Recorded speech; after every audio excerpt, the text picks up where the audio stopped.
Subtraction of 1 using 5's complement. So 1 and 4 are friends. So ఇక్కడ మనం -1 ఎలా తీసుకుంటామంటే +4 -5గా తీసుకుంటాం. సో ఫస్ట్ నెంబర్ వచ్చేసి 7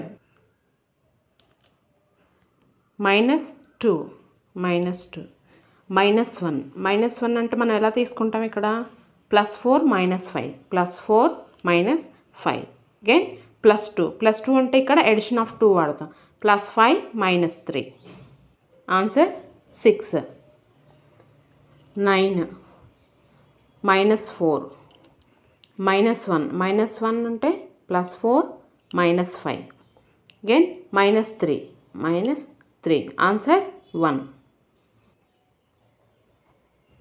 ఇక్కడ సెకండ్ ప్రాబ్లం చూడండి. ఇక్కడ మనం ఎడిషన్కి సంబంధించి ఏ రూల్ అప్లై చేయలేదండి. ఇక్కడ డైరెక్ట్గా అన్ని సబ్ట్రాక్షన్సే. ఇక్కడ మాత్రం మనం సబ్ట్రాక్షన్ ప్రాబ్లంలో ఎడిషన్ యూజ్ చేసాం.